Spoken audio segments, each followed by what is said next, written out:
administration, we have made history. Not just in a record-breaking number, but in the quality of the individuals who were nominated and confirmed. I've served on the Senate Judiciary Committee for some time. As a matter of fact, all three of us have served on that committee for some time. And I think personally, I've probably reviewed over 1,000 judicial nominees in committee and on the floor. The record is clear. The nominees of President Joseph Biden to the federal bench represent the best of the judiciary, the best of America. When I became chair of the Senate Judiciary Committee, filling these vacancies and bringing balance to the court was the highest priority. We faced some extraordinary challenges. The first 2 years of the administration coincided with the longest evenly divided Senate in history. And for the past 2 years, Democrats have held only a narrow majority. On top of that, the Biden administration had fewer vacancies to fill on day one than the Trump administration did, in fact, fewer than half. Still, we succeeded beyond what any had hoped for. 235 judges confirmed. More than 1 out of every 4 judges now serving on the judicial bench were nominated by this President Joseph.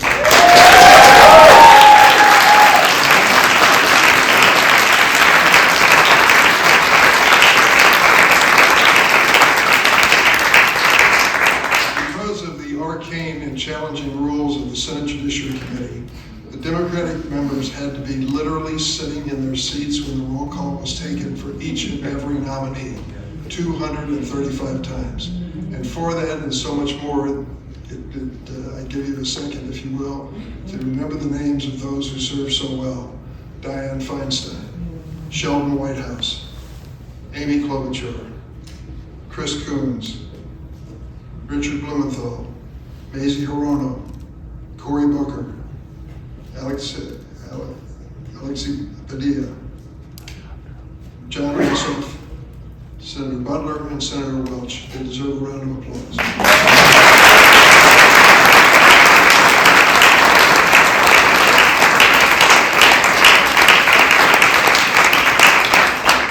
And I would be remiss if I didn't note the amazing staff that brought us here as well on my side. An extraordinary group of people, starting with Dan Swanson, Phil Brest, who served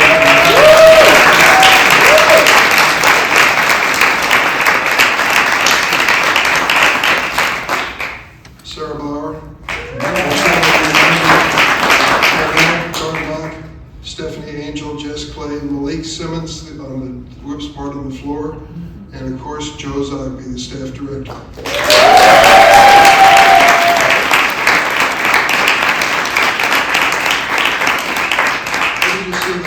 Of the last 4 years for me, Mr. President, was when you kept your word and we were able to confirm Justice Ketanji Brown Jackson.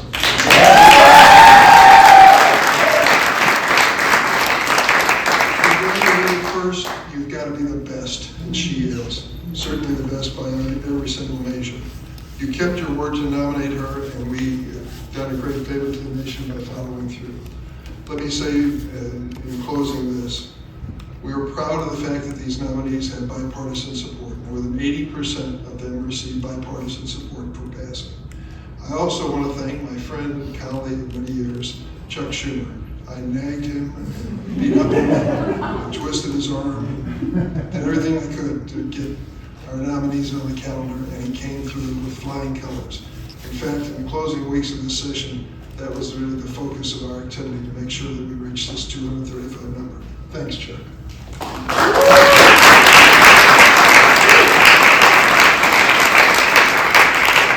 To be part of this historic opportunity, these men and women will be serving America for decades to come. My friend Chuck Schumer.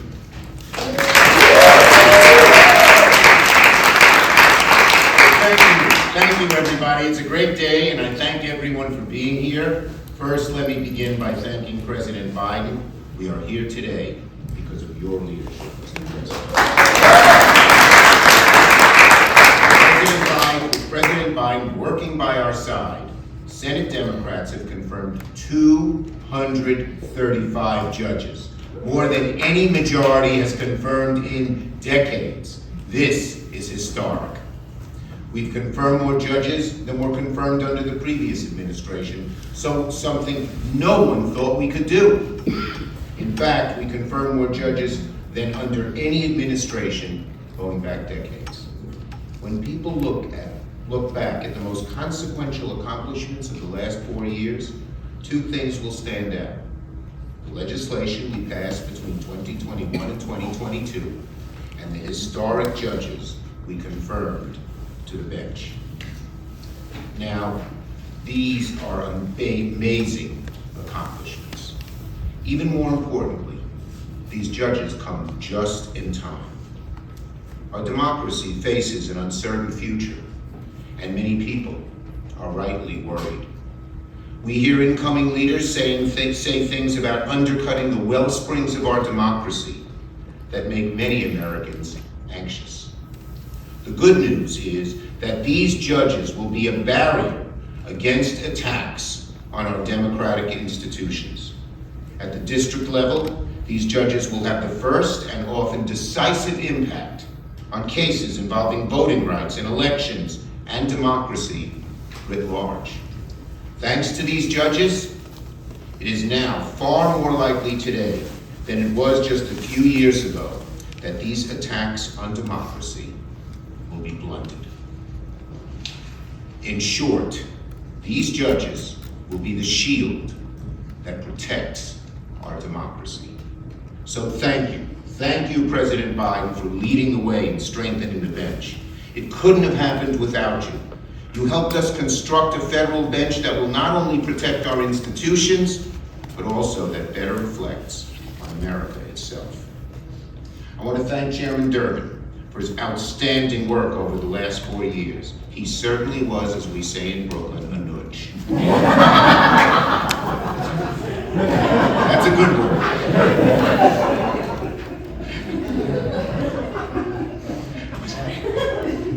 Without Chairman Durbin, we could not have confirmed so many judges in such a short amount of time. He's been an excellent and diligent partner every step of the way.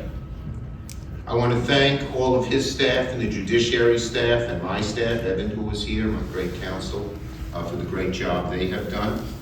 I want to thank also Vice President Harris, who helped us confirm many of these nominees by a deciding vote. Many of them were 50-50. And without her being here, she had to change her schedule, often at last minute notice. It might not have happened. Finally, thank you to all my colleagues on both sides of the aisle. As Senator Durbin noted, we did have some support from a group of Republican senators, and that helped us. So we thank that as well. Now, it is my pleasure, my sincere pleasure, to turn it over to the person who's led the way in this great effort, our President Joe Biden. Mr. President, what you have done in confirming what you have done in confirming a record number of judges will be one of the most important hallmarks of your legacy, which is, of course, very large and impressive. So thank you for your leadership all these many years. Let us welcome our great President, Joe Biden.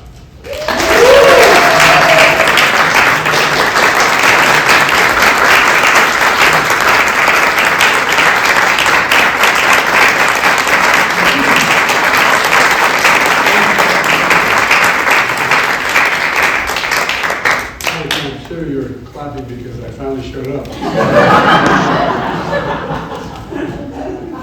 I do apologize. We had a very busy schedule over from New Year's Day on, dealing with two crises, one in Louisiana and one in Las Vegas.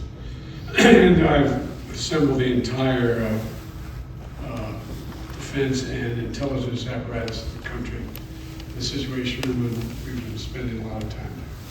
But I'm going to take another 2 minutes to talk a little bit about that and then go on to 3 or 4. I want to give an update on the investigations into yesterday's terrorist attacks in New Orleans and the truck explosion in Las Vegas. I just come from the meeting that just to spend, well, we prepared these remarks, the better part of an hour from my Homeland Security team. The number of people killed in New Orleans has risen to 15, including the attacker. 35 people were injured. Today, the FBI briefed me that, as of now, no information We have no information that anyone else is involved in the attack. They've established that the attacker was the same person who planned the explosion of those ice coolers in 2 nearby locations in the French Quarter just a few hours before he rammed into the crowd with his vehicle. They assess he had a remote detonator in his vehicle to set off those 2 ice chests. So there's no question that, remember all the talk about other people were involved, placed in, they have him, they have established he's there, and even established that he had a detonator to explode those ice chests. As I said yesterday, the attacker posted several videos just several hours before the attack, indicating his strong support for ISIS. Federal law enforcement and the intelligence community are actively investigating any foreign or domestic contacts and connection that could possibly be relevant to the attack. And so we're also continuing to investigate whether or not there's any connection between the New Orleans attack and the explosion in Las Vegas. As of now, they've just been briefed that we have not found any evidence of such a connection thus far. I've directed them to keep looking. The individual who rented the truck that exploded in Las Vegas also served as active duty U.S. Army. And the FBI is working with the Department of Defense on investigating, including service members' possible motives and all those he worked with, who served with him, what things he'd say and do. I directed my team to accelerate these investigations so we have answers to our unanswered questions and making every single resource available to get the job done. I'm going to share the facts as soon as I learn them so the American public doesn't have to wonder. In the meantime, like I said last night, New Orleans is a city of tremendous spirit. You can't keep it down. You really can't. And we're seeing that today. The Sugar Bowl is back on. Kickoff is going to take off very shortly. If I don't get this damn thing done, we're going to be in real trouble. The FBI has handed control of Bourbon Street back to local officials. Security of the area has been reinforced, and they should be open for business later today at Bourbon Street. People in New Orleans are sending an unmistakable message. They will not let this attack or the attackers with deluded ideology overcome us. None of us should fear that it will overcome us. We're going to continue to relentlessly pursue ISIS and other terrorist organizations where they are, and they'll find no safe harbor here. I'll continue to provide updates from New Orleans and Las Vegas as the facts develop. Now to the business at hand. I can't tell you how much I appreciate these 2 men. Not a joke. You know, the fact of the matter is that the majority of the Schumer and Chair Durbin, their leadership has been invaluable. You know, from my days of being in the Senate Judicial Committee 200 years ago, I made judicial nominations a priority, and some of you may remember I've been involved in some very contentious Supreme Court nominations over the years. And today I want to recognize a major milestone. The Senate recently confirmed its 235th federal judge, which is the largest number of confirmations in a single presidential term since the early 80s. That includes 1 Supreme Court justice, 45 Circuit Court of Appeal judges, 187 District Court judges, and 2 judges on the Court of International Trade. And they represent the best in America. It's all about preserving the Constitution. I made 3 speeches in this campaign, in this my term as president. One when I first entered saying democracy is stake, one I later made, anyway, made 3 major speeches. The institutions are in jeopardy, in my view. And some of the decisions coming down, to me, made no constitutional sense. They're all highly qualified people. They've had distinguished legal, judicial, and academic careers. It matters. Judges matter. You know, shaping the everyday lives of Americans. Protecting our basic freedoms. We thought we'd be talking about this. Defending constitutional liberties, respecting the idea precedent matters. Precedent matters. These judges will be independent, they'll be fair, and they'll be impartial. They'll respect the rule of law. And most importantly, I know it sounds like I never thought I'd be saying this, they'll uphold the Constitution. They'll uphold the Constitution. When I ran for president, I made a promise. We have a bench that looks like America and taps into the full talents of this nation. And I'm proud we kept our commitment with helping these 2 men and many others. bolstering confidence in judicial decision-making and outcomes. We have a record number of judges with backgrounds and experiences that have long been overlooked in the federal judiciary, like advocates for civil rights, workers' rights, immigrant rights, and so much more. The first former public defender to sit in the Seventh Circuit Court of Appeals. We also continue to put forward men and women who have been prosecutors and plaintiffs' attorneys, which has been a distant past of courts. No matter who they are or where they come from, all these appointees understand the role of a judge and are committed to the rule of law, the institutional safeguards built into our Constitution that upholds the rights and guarantees of the Constitution. You know, I've appointed the most demographically diverse slate of judicial nominees ever in the history of America. It represents all of America and the best of America.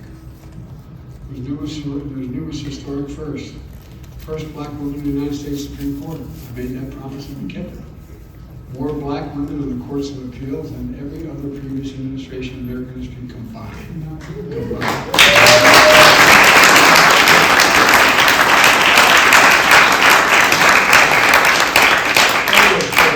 Hispanic Americans, Asian Americans, Muslim Americans. The list goes on. But the point is, for the first time in a long, long time, we have a bench that looks like and represents all of America. All of America. A special thank you again to Leader Schumer and Chair Durbin, working tirelessly to win these nominations to the committee on the Senate floor. In a very, I think it's not understatement, it's a very contentious political period in American history.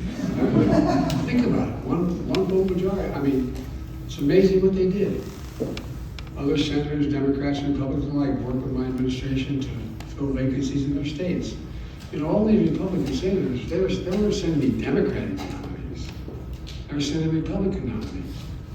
But we got sort of back to the basics, finding basic commitment to civil rights, civil liberties. Whether it was your counterpart in the leader of the Republican Party, the Kentucky River, we got people who understand the institutional limitations and safeguards in the Constitution. I don't want to get anyone in trouble. This includes some of my conservative friends in Indiana, Oklahoma, South Dakota, and Texas. But they're also going to win, and they're not Democrats. But they understand the institutional structure in the court. Together, these judges are going to hear cases and issues ranging from everything whether Americans can cast their ballot. I mean, how they can cast their ballot. When will we count it? Whether workers can unionize. I thought we settled that in 1934. Make a living wage for their families.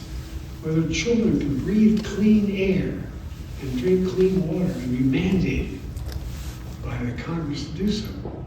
These judges also are a vital check in the excesses of other branches of government, including Congress and the executive branch when they overreach and run afoul of the constitutional and institutional safeguards. So let me close with this. I'm proud of the legacy that we leave for our nation as relates to judges. And I'm proud of the men and women who stepped forward and heeded the call to serve. I really mean it. Think about it. If I looked at some of you and said, I want to nominate you, he said, in this time? I'm serious. Well, I mean, I know this room is not the only room to fully understand and comprehend that. And folks, I know they'll continue to uphold our nation's founding principles of liberty, justice, equality, and do it for decades to come. As we say in my own neighborhood, it's a big deal. It's a big deal. And bless me, Father, for eyes. All kidding aside, I'm really proud of the caliber, capacity, willingness, and the academic backgrounds of all these men and women we appointed. In fact, we appointed more women than others, just because I was raised in a household where all the women are smarter than all the men. But all kidding aside, I really think we'll be proud of these women and men that have been appointed. And I think we're going to re-establish the safeguards that are built into the Constitution. Everybody has an equal opportunity. That's what it's all about. So thank you all leaders in this room for all you've done. Wouldn't have got done without you guys. Thanks for the recommendations and all the help, but most importantly, these two guys. The idea is in the beginning, when we had that first conversation, I said, we're gonna appoint all these judges, we looked at each other like, we're kidding ourselves. Thank you, Val. Thank you.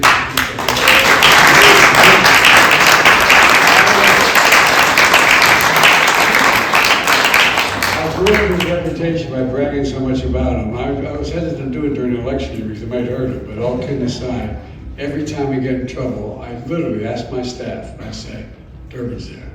Durbin's there.